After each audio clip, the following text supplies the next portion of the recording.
All right. So first of all, you know, as I've said in class, the best thing that you can do is attempt these problems on your own, struggle through it, go watch the original lecture video, look back in your notes for hints about how to go through these problems, but really try to work this out on your own first and then play back the lecture video, this video to see if you've done it correctly. Um, the reason why is because if you struggle with it and you're like wrestling with this concept, then when I come along and explain it to you, it'll make that much more sense. It'll stick into your brain that much better than if you're just hearing me explain it for the first time. If you hear me explain it and you have no background or whatever, you're just gonna be like, okay, sounds great. But if you've struggled through it, then you're able to really like grasp the concept. Okay. So these are these select problems from the worksheets. This one is from this 19.4 to 19.5 worksheet. And these are these problems that I've added that have a lot of parts to them, right? Many different sections. And the purpose isn't to make them just like this big pain in the butt problem, but really to use this one example to illustrate all of the things, all these concepts that we learned in this particular chapter. Because if you can start to see how everything ties in with everything, it's just that much better of a firm understanding that you have, right? By taking this one example, look at all these things that we've learned to do with it. That's kind of the point here. So first of all, this question is talking about the vaporization of methanol, right? Vaporization, that's what I've been given. And it wants the chemical equation. So importantly, vaporization is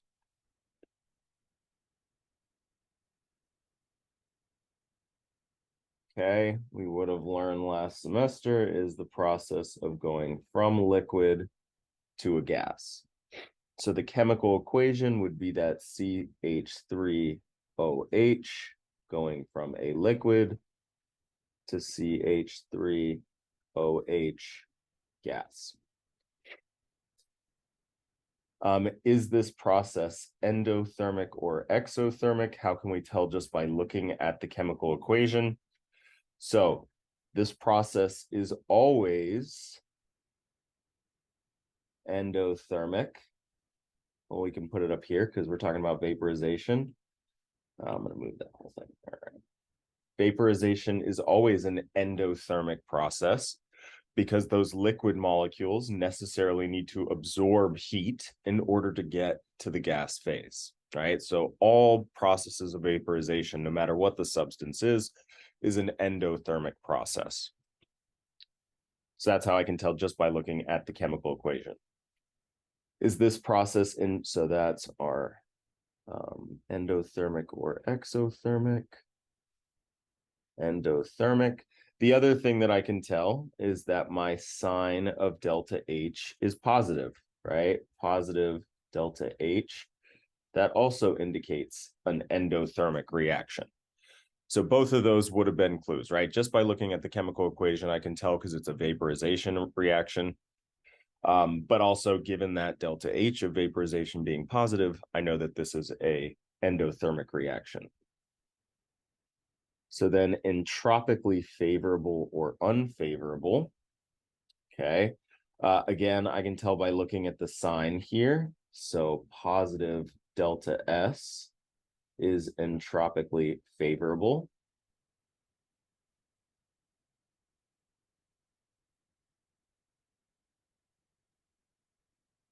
All right. But again, importantly, and this is something that we spent a lot of time on in the previous lecture video. Okay, so the previous sections lecture, the 19.1 one, is how to look at a chemical equation and just tell if it's going to be entropically favorable or unfavorable. And there are many factors that we discussed, and so you should watch that video again or look back in your lecture notes if you need reminding of what that is. But one of the biggest ones is going from a liquid, which is a more ordered state, to a gas, which is a more disordered state, right? Entropically favorable means more disordered.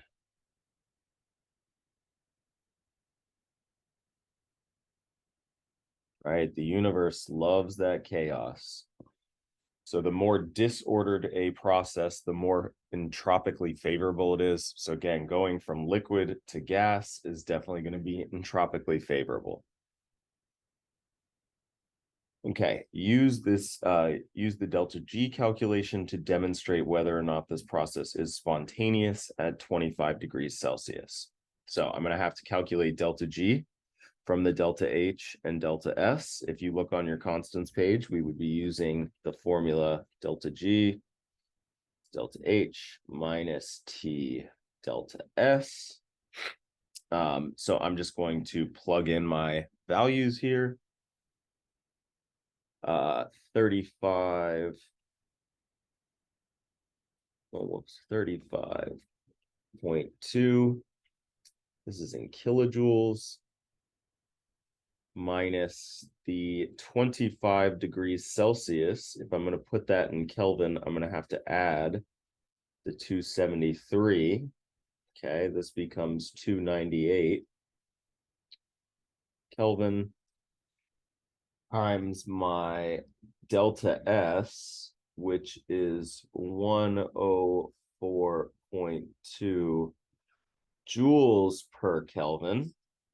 Okay, and so if we stop there, notice units wise, we have kilojoules over here. Our Kelvin will cancel out, but we're going to be left with joules. And this is something that's always true of these entropy values, is that they're listed in joules, whereas both free energy and enthalpy are listed in kilojoules. So we're going to need to make sure to convert to kilojoules by dividing this by 1,000. So there are 1,000 joules in 1 kilojoule. So that will have our units all squared away. Oh, whoops, cancels out with this one. Okay, so bottom line is we have to take that 104.2 and divide it by 1,000 before we can multiply it by the temperature and subtract it from our enthalpy.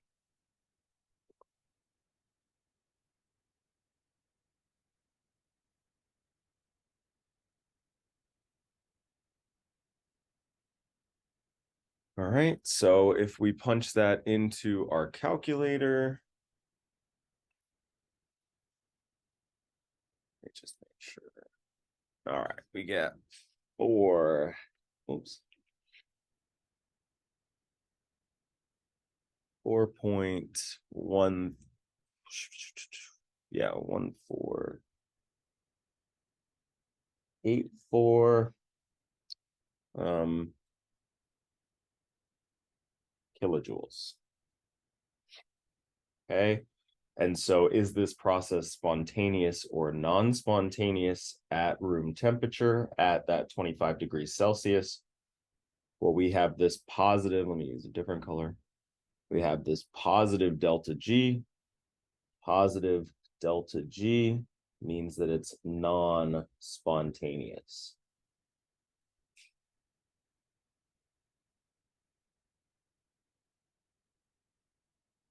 Okay, and remember, non-spontaneous is the same thing as saying it's spontaneous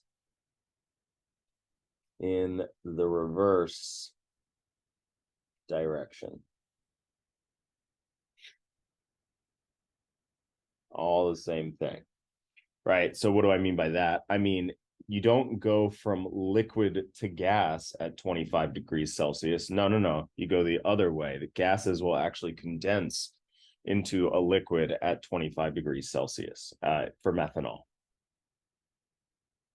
All right, and so just to sort of zoom out here, this is another thing that that's, again, I'm trying to use this problem to illustrate concepts that we learned throughout the chapter.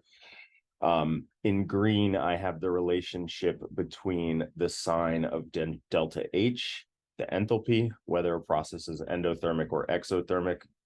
In orange, I have the relationship between the sign of delta S, the entropy, whether a process is entropically favorable or unfavorable. And in blue, I have the relationship between the sign of delta G and whether or not a process is spontaneous or non-spontaneous. That would have been one of the first things we would have learned about these thermodynamic quantities.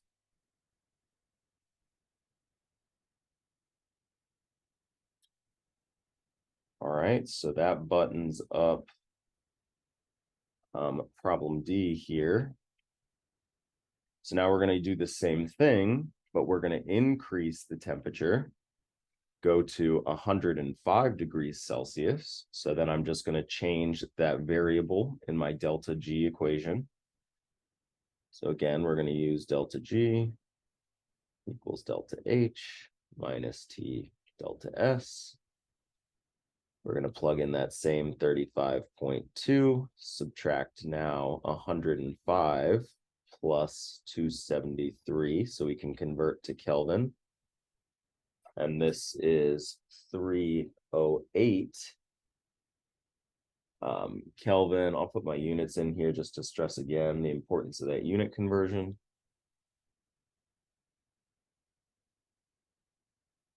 Minus that 104.2 joules per Kelvin. Actually, let me write it like this.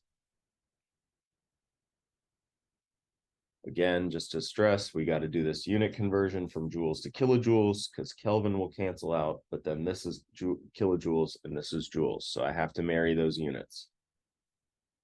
So I'm going to use the fact that 1,000 joules is 1 kilojoule. All right, and so punch this in to our calculator.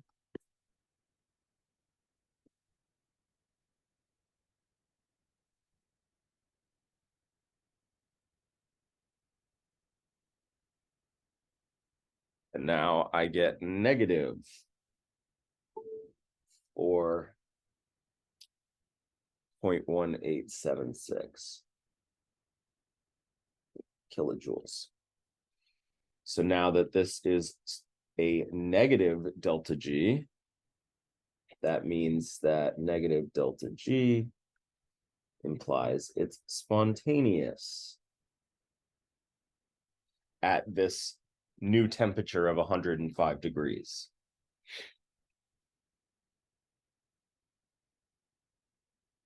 All right, so then the last thing that we can do is, as the problem says, utilizing the fact that delta G is 0 at the boiling temperature for methanol, use the data above to calculate the boiling point in degrees Celsius.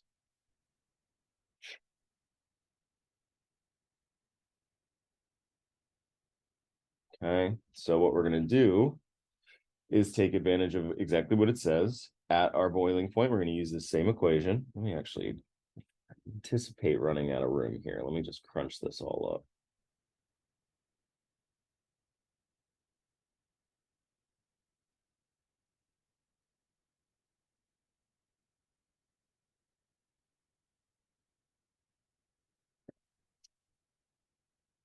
Delta G equals delta H minus T delta S. Well, if delta G is 0, then the only thing missing in this equation is going to be the temperature, right? Because I have my delta H and I have my delta S. I'm only missing that one variable, so I can rearrange and solve. I'm going to rearrange before I fill in my numbers. So we'd have to add T delta S to both sides. Okay, plus 0. T delta S plus 0 is just going to be T delta S.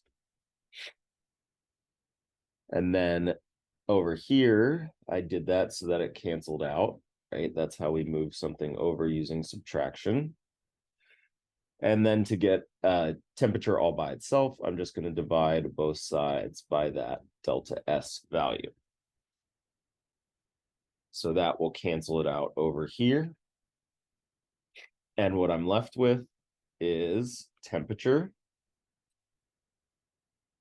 equals the delta H divided by the delta S at the boiling point.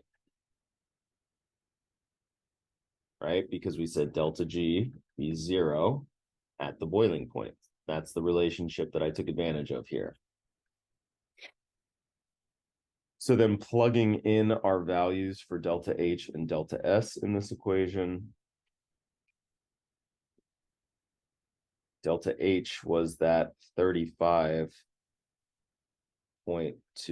kilojoules.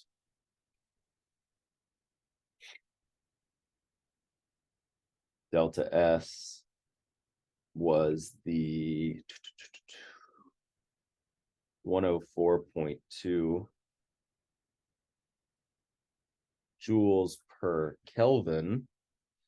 And again, I need to marry these units. So I'm going to divide by the fact that there are 1,000 joules in 1 kilojoule. I could have converted my kilojoules to joules for this particular problem, but I think it's just easier to blanket statement, get in the habit of taking that delta S and dividing it by 1,000.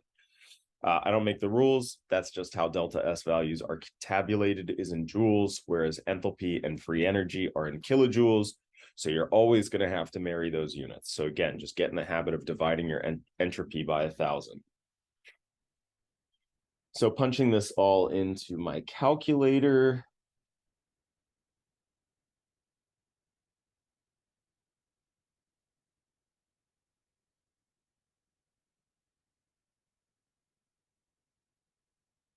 We get 337.8. All right. And importantly, if I look at my units, kilojoules have canceled out, joules have canceled out. This is the temperature in Kelvin. So to get from Kelvin to Celsius, I'm going to have to use the fact that Kelvin equals degrees Celsius plus 273, which means I'm going to subtract 273 in order to go the other way. So I get 64.8 degrees Celsius. That's the boiling point of that substance, methanol. Right. So I use the fact that delta G was 0 at the boiling point. That allowed me to rearrange. I kind of filled it in here for the sake of saving space. But if we remember, that was delta H. And we can say it's the delta H of vaporization over the delta S of vaporization. All right. And so notice this is a method that we can use, that if we know that the delta G is going to be 0, this is how we can hypothesize at what temperature that's going to occur. Right? At which point is a reaction going to go from being spontaneous to non-spontaneous, or the other way around, as was the case here, right? This is the temperature from which this vaporization reaction goes from being non-spontaneous, that's what we found happens at low temperatures, to being spontaneous at high temperatures, right? And this is that temperature value where it crosses that threshold. Okay, so there is an analogous problem to this in that worksheet that it's a good idea to pause and take a look at now, right? Having just discussed this by analogy, you should be able to do that second problem on the worksheet, on that same worksheet, okay? I'm going to move on to another one. So, you know, the fact that this is recorded is nice because you can just pause the video, go do it, come back, finish this up. I'm not going to do one from 19.6 to 19.9. Again, it's this big, long, multi-part problem, but the whole point is that it wraps up a bunch of the concepts that we learned all into one equation, right? So with one reaction, look at what we can do. That's kind of what I'm trying to say here, right? That's, of course, the goal of chemistry, is to be able to describe these reactions, to understand them. So let's just take a look at one reaction and just throw everything that we got at it. So first thing is we got to balance our chemical equation. This is a reaction where barium sulfate is going, dissolving into solution to become a barium ion and a sulfate ion. In this case, it's already balanced, right? 1 to 1 to 1. Done. Find my math for this. Cool. All right, and then we want an equilibrium expression for the reaction above. This reaction, this type of reaction here, is what we would have learned, tying in stuff from a previous chapter. about these solubility product expressions, right? So if I'm just going to do, anytime I do an equilibrium expression, it's going to be products over reactants. So the concentration of barium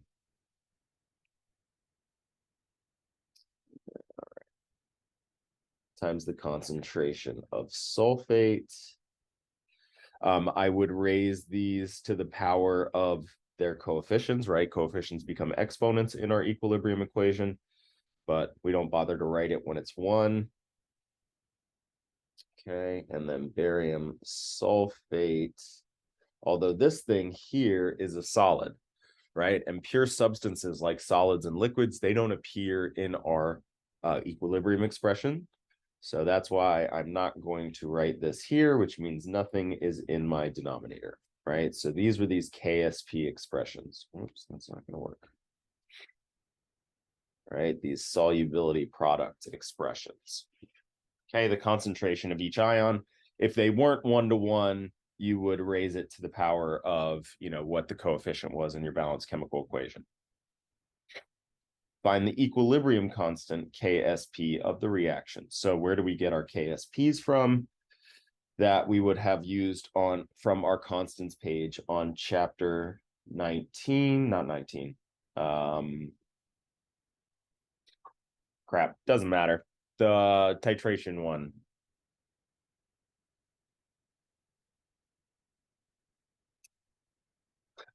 What chapter was that?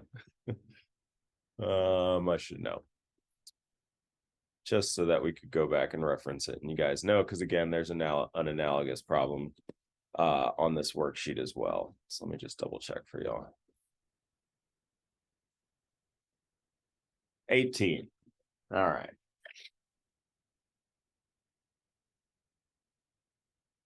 Okay, sorry, ignore all this business.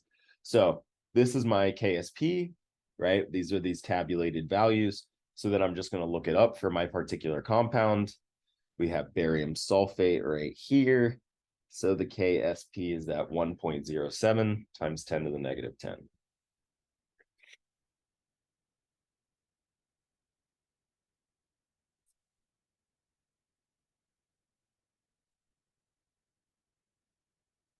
Right, and these were a common feature of all those KSPs. They were very tiny numbers. 10 to the negative 10 is a tiny number. Because these were compounds that we considered to be insoluble, right? They really don't dissolve to a very large extent in water.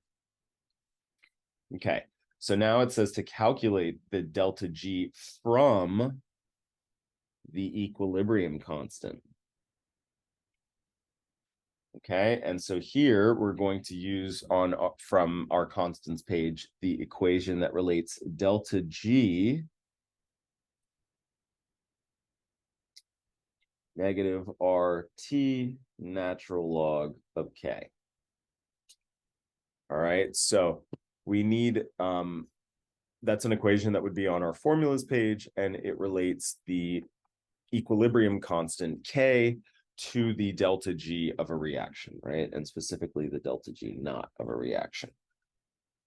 Okay, so remember R is equal to 8.314 joules per Kelvin. R is kind of like entropy in that it's given to us in joules per Kelvin. Actually, there's a mole here too. In joules, so we got to do that unit conversion. So kind of like entropy, you just want to remember every time we use R, we're going to divide it by 1,000. Got to convert to kilojoules. Okay, and then this knot here means that I'm at standard conditions, which means that my temperature is 298 Kelvin. All right, equals, so negative 3.184 divided by 1,000 to convert times my,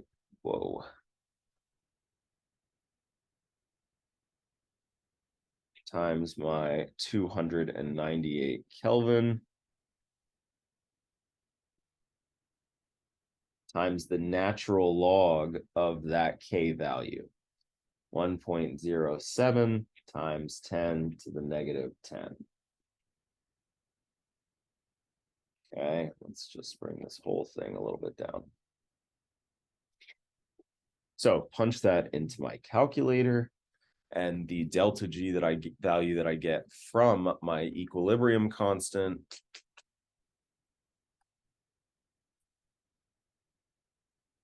is 56.88 kilojoules, which is a very large positive, very large in the grand scheme of energies here, positive constant or value, right? So that means that this reaction would be non-spontaneous. All right, and importantly, because it's the not here, not spontaneous at standard conditions. And this is going to be an important sort of caveat to put in here, because what we're going to learn how to do in the rest of this problem is ask what's going to happen to delta G at non-standard conditions. Okay, so this delta G naught, so let's just make a note here. Delta G naught, this thing right here means standard conditions. That's 298 Kelvin, but also if we had a gas, its pressure would be 1 atm, and any solution will have a concentration for these aqueous solutions of 1 molar. So when we say it's non-spontaneous at standard conditions, we mean that we have 1 molar solution of barium and a 1 molar solution of sulfate ions. Under those conditions, you're not going to have more barium sulfate dissolving and increasing those product concentrations. It's not going to happen like that. In fact, it's going to be the exact opposite, and you're going to see it be spontaneous in the reverse direction. Remember, that's what non-spontaneous means. It's spontaneous in the reverse direction, which means that if you mixed a 1 molar solution of barium with a 1 molar solution of sulfate, it would precipitate into barium sulfate. The reaction would go that way, right? That is what standard conditions mean. Very specific, stringent set of conditions, not only the temperature, but the concentrations of things as well. Okay, and importantly, this is how we got delta G from our equilibrium constant. Because in this next problem here, what we're going to do is calculate a delta G from a different, calculate delta G. I should actually specify here. I meant from our constants page, right? So calculate that delta G using our thermodynamic values here. And by that, I mean we're going to take our delta G naught of our reaction is equal to the sum of the products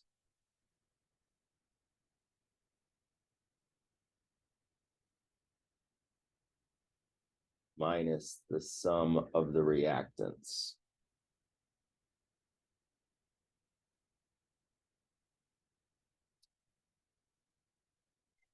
Okay, so I'm going to look it up for this particular problem on my constants page, and I'm going to need to find barium sulfate solid as well as aqueous barium and aqueous sulfate, everything that's in my balanced chemical equation.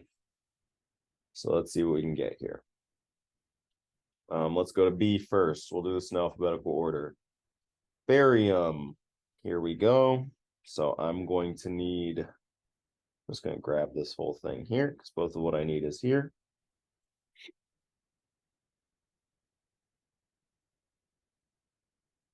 Let's try to make it condensed. And then the only thing that's not missing, because barium and barium sulfate are on there, I just need that sulfate ion, which is going to be listed under sulfur instead.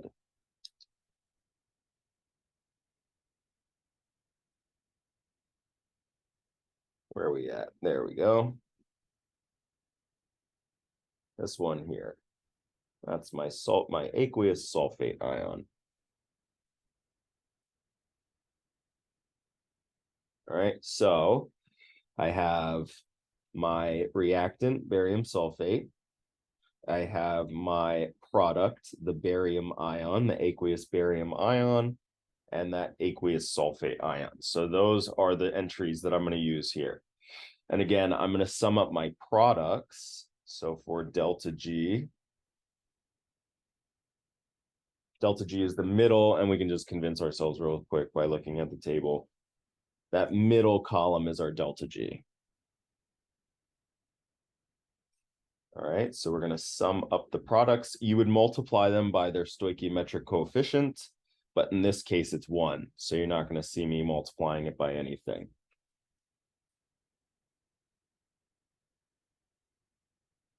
I'll just put it in parentheses to be good here. You actually don't need to put this side in parentheses, but it's always a good habit to get into.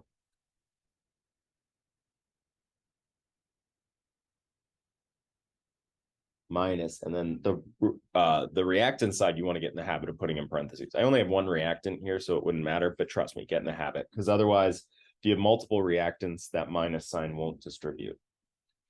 Minus my reactants, free energy, the negative 1362.2. Okay, so if I do my math here, my delta G is going to be 57.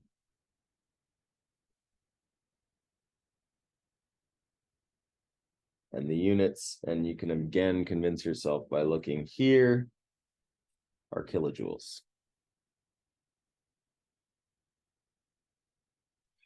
So we calculated delta G 2 different ways. First, we looked up the equilibrium constant, the KSP. We got our delta G that way. Then we calculated delta G the other way using our thermodynamic standards, right? This table here. And we got this value, the 57. So notice that these values are well aligned with one another, right? Good, makes sense. Our textbook's consistent with the data that it uses, because these things should, of course, point to the same thing, right? Your KSP and your equilibrium, not equilibrium, sorry. Your KSP and your delta G naught are related through this equation here. And we know how to calculate delta G from our table. So those two should match one another. Okay. Now we're going to calculate delta H and delta S, and we're going to do it the exact same way using our table here. But now it's our first column that's delta H.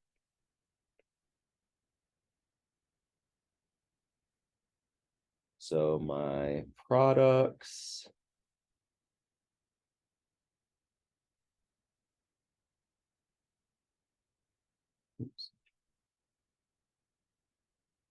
minus my reactants. We would get a delta H of 26.3. We look on our constants page, not that one, but this one. Delta H is kilojoules. All right. S is joules.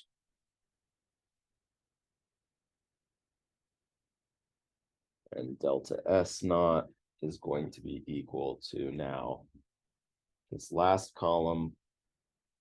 So my products by 9.6 plus the 18.5 minus that 132.2.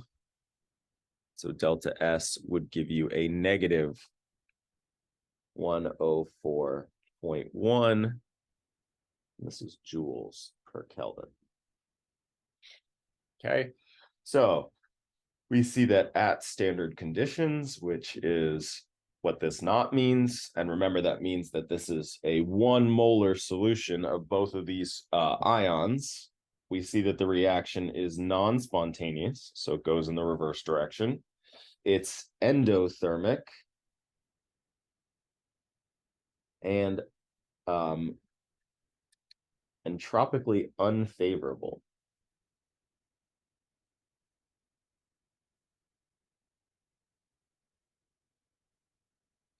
And this is a little surprising. Let's talk about the fact that it's entropically unfavorable. This is a little surprising given my chemical reaction. Let me just get rid of this.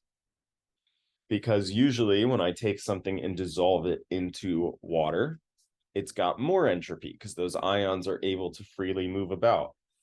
We talked about how we got this important caveat that we have to sort of remind ourselves. And we really got to look at our constants page to figure out whether a reaction where a solid is dissolving into solution is entropically favorable or unfavorable.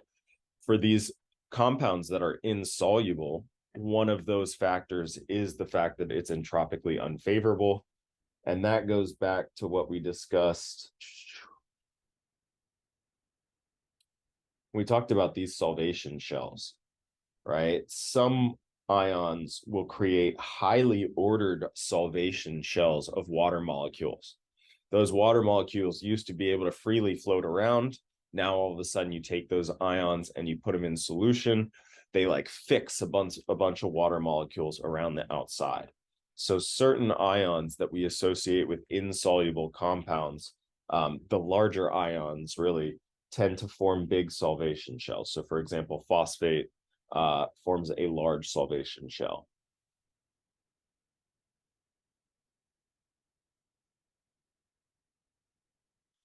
Oh, where did I? Oh.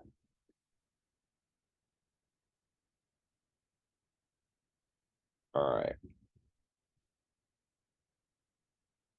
Okay. So for the sake of making some room here, I'm going to scrunch everything up and just kind of summarize what we found.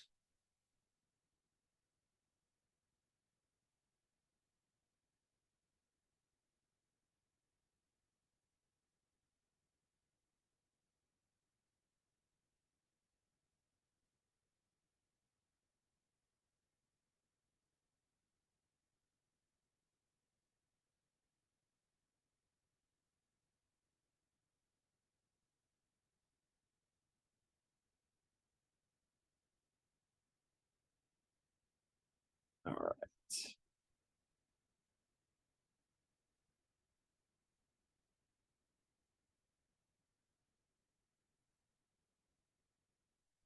All right. So now the next question's asked. The next part of F, now that we've figured all this out, is will this reaction be spontaneous at all temperatures? If not, determine the temperature above which the reaction is no longer spontaneous. So is this going to be a spontaneous or non-spontaneous reaction at all temperatures? In this case, we said it was non-spontaneous at standard conditions. So at 298 Kelvin, it's non-spontaneous.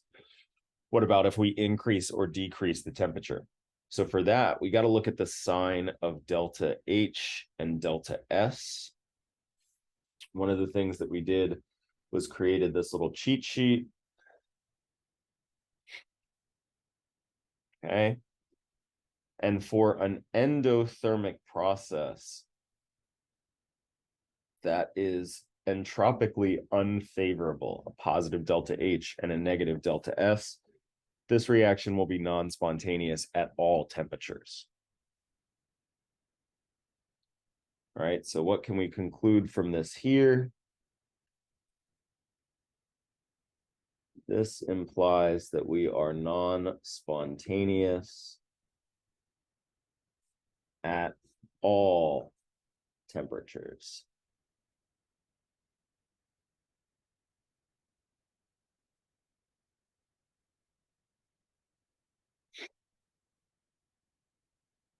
Okay, now using your KSP expression, determine the concentration of barium and sulfate when barium sulfate is added to water. What is the delta G under these conditions? So for this, we're going to have to use our KSP expression.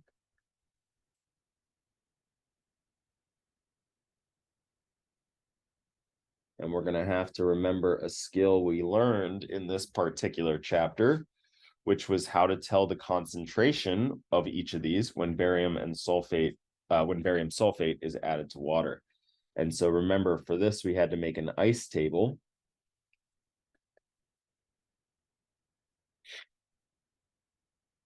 We take barium sulfate solid, turn it into barium ions, sulfate ions.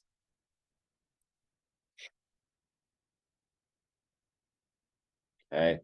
What was kind of interesting about this is it didn't matter how much barium sulfate you start with, because you're only going to get such a small amount that dissolves. We don't have to really worry about the initial amount of barium sulfate. It doesn't appear in our KSP expression at all. What is important, though, is because it's a reactant, it's going to be consumed, so it's going to go down. And more importantly, because this is actually what's going to appear in our KSP expression, is the change in barium and sulfate concentrations will increase, right? So I'll get a positive value. In this case, positive X for both of them. Be careful for this particular entry. If this was the case that it's just plus X because these were both 1 to 1, let's just say real quick that this was a 2 here, then I would need to include it as plus 2X in my ice table, right? Because for every 1 barium, I'd have 2 sulfates because of those coefficients. So just be careful, because in the next example, it's not going to be 1 to 1, right? So the next one on our worksheet, it's not quite 1 to 1. Okay, so let me guess. This is plus X. So that means, and again, doesn't really matter what happens here, but these values are X. So plugging that in, I would get my KSP is equal to X squared. That KSP was, again, that 1.07 times 10 to the negative 10.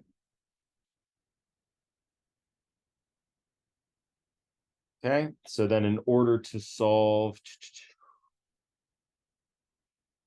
for X, I'm going to just take the square root of that 107.10 to the negative 10.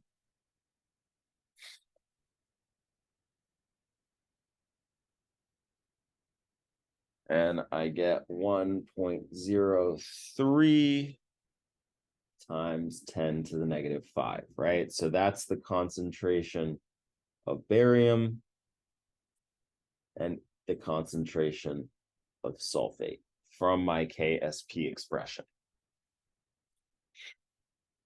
Okay, so now it asks, what is delta G under these conditions? Now I am no longer at standard conditions here. So I'm going to have to use the equation from our constants page that allows us to calculate delta G outside of standard conditions. This is delta G equals delta G naught plus RT natural log of Q. Remember, Q is just this KSP expression here, but you can plug in anything you want. Doesn't have to be those equilibrium values. So Q would be concentration of barium times the concentration of sulfate, right? Again, literally just I could think about it as just copying and pasting this here, because that's what your Q is, just your equilibrium expression. But then I'm going to plug in my value that I got for X, right? Because that's what I found those concentrations were equal to.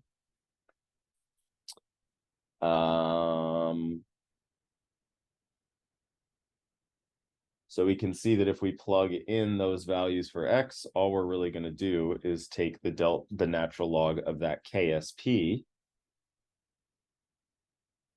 And you could convince yourselves by then taking this and squaring it, multiplying it by itself, but that's just our KSP. Okay. And since our Q is at our KSP, if we plug in everything, we have these 2 delta G's because we calculated them in using 2 different methods. Doesn't really matter which one you want to pick. I would be very clear on the exam, but in this case, just pick one of them and roll with it. I like the one with more digits because chemists love digits. So that's the one that I'm going to use.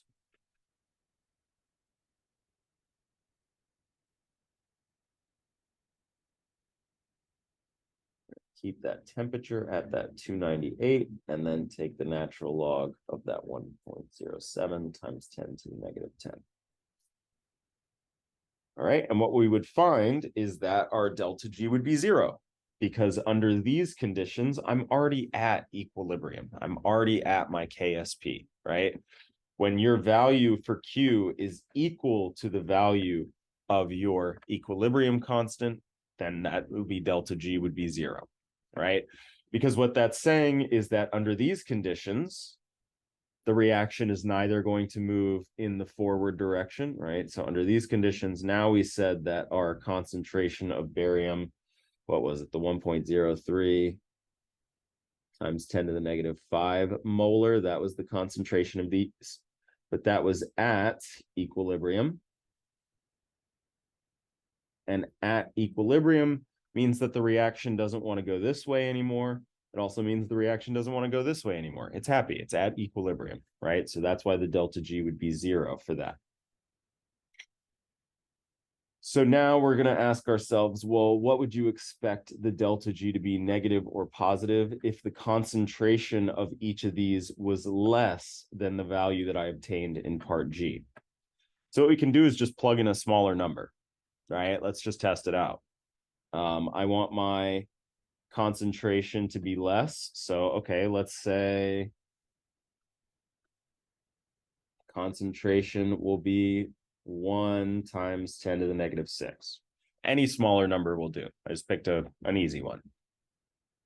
So then we're going to have to plug that in here. So again, we can see we're going to use this same expression, same from our constants page here, Q.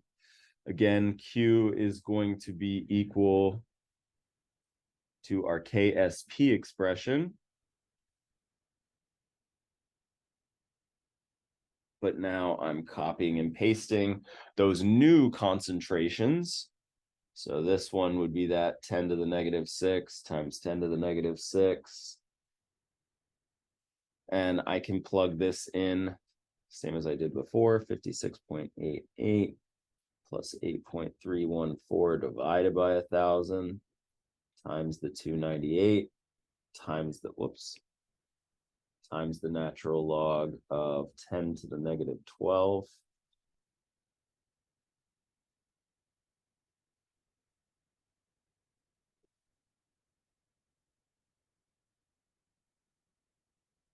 All right, and what I would find here is that my delta G is negative 11.58 kilojoules.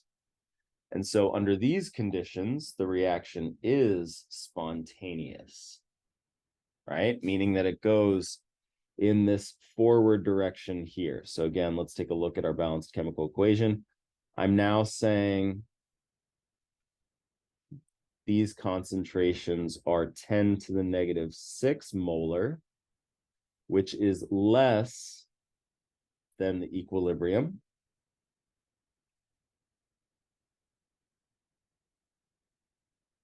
And since they're less than the equilibrium concentrations, the reaction is going to proceed in the forward direction until it reaches equilibrium. Right? Important that that's kind of what we wrap our head around. Delta G is telling us is which direction is equilibrium, right? If the delta G is negative, that means that equilibrium is this way. We need to create more product to get to equilibrium. If the delta G is positive, that means that we need to go this way to get to equilibrium. We got too much product. We need to go in the reverse direction. Okay. So that's exactly what you're going to do for these problems. Again, there's an analogous problem that you can do on this same worksheet. There's a few other ones. There's another one that's slightly different, and so I'm going to go over that real quick. Just what's different about it is that now we have a gaseous reaction, right? So previously this was a reaction in solution. We have a gaseous reaction here. So first of all, I'm going to balance it. Okay. And the big difference, most of this is very similar to what we just did. Okay. So I'm not going to go through all of it. There's also added part here where we're going to figure out at what temperature this switches over from being spontaneous to non-spontaneous. You can go back to what we did here in order to figure that out, right? Delta G is 0 at that point. Okay. What I wanted to do to make sure that everybody understood is this equilibrium constant here. So your equilibrium constant is, again, your products. In this case, it's going to be squared because there's a 2 over reactants. But specifically for gases, what we use rather than concentration is pressure. Okay, so this is the big difference between these two problems. My equilibrium expression for gases is defined in terms of pressure, whereas my equilibrium expression for solutions is defined in terms of molarity, in terms of concentration. All right, but other than that, same sort of idea. This is how you would get your Q when you are trying to figure out your delta G at non-standard conditions.